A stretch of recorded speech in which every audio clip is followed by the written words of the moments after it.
এটা ছিল শীতের সিজনে আমার বাগানের স্ট্রবেরি গাছের অবস্থা। আমার একদম প্রত্যেকটা গাছই আলহামদুলিল্লাহ স্ট্রবেরিতে ভরা ছিল। 3 বছর আগে আমরা মাত্র একটা স্ট্রবেরি গাছ কিনেছিলাম। আল্লাহ দিলে সেই একটা স্ট্রবেরি গাছ থেকেই কিন্তু আমাদের অনেক স্ট্রবেরি গাছ হয়েছিল।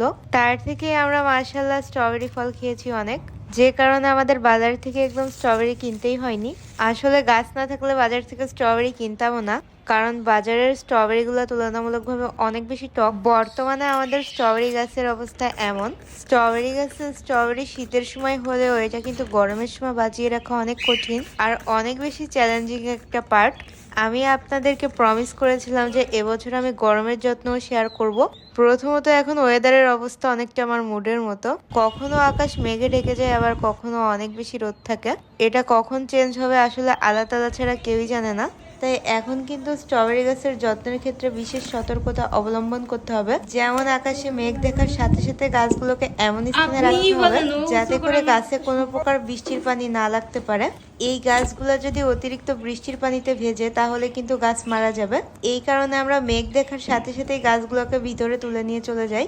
আবার যখন ওয়েদার ঠিকঠাক হয়ে যায় তখন আবার এগুলোকে কিন্তু আমরা শিফট করে ফেলি। মোটামুটি এগুলোকে আপ অ্যান্ড ডাউন করতে করতে কিন্তু ভালো একটা এক্সারসাইজ হয়ে যায়। আর প্রত্যেক দিনই কিন্তু আমরা ফ্রিজের নর্মালি ঠান্ডা পানি রেখে দিই, পরবর্তীতে সেই পানিকে স্প্রে বোতলে নিয়ে কিন্তু স্প্রে করি। এই ঠান্ডা পানির স্প্রেটা কিন্তু আমরা সকাল বিকাল 2 বেলায় করে থাকি। আর গাছের যে পুরাতন পাতাগুলো হয় সেগুলোকে কিন্তু আমরা ছেটে ফেলে দিই যাতে করে গাছগুলোর গ্রোথে একদম কোনো প্রকার অসুবিধা না হয়।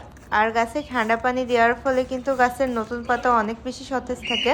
আর আমরা দিনের বেলায় গাছগুলোকে এমন একটা প্লেসে রাখি যেখানে সকালের মিষ্টি রোদটা ঠিকই পড়ে কিন্তু কড়া রোদ পড়ে না।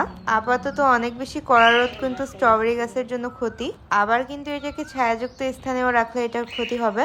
মোট কথা অনেক বেশি কেয়ারফুল হয়ে এই গাছগুলোর যত্ন করতে হবে। আমরা মাঝে মধ্যে কিন্তু ফ্রিজের নর্মালের পানিটাও গাছের গোড়ায় দিই।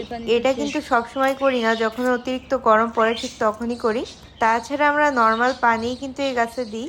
পাশাপাশি গাছে যদি নতুন কোনো ফুল আসে সেই ফুলগুলাকে কিন্তু আমরা গাছে রাখি না, এগুলাকে আমরা ছেটে ফেলে দিই। কারণ এই ফুল থেকে যে স্ট্রবেরি হবে সেটা কিন্তু এমনিতেই খাওয়া যাবে না।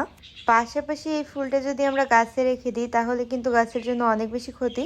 তাই গরমের সিজনে অলওয়েজ এই স্ট্রবেরি ফুল আমরা ফেলে দিই।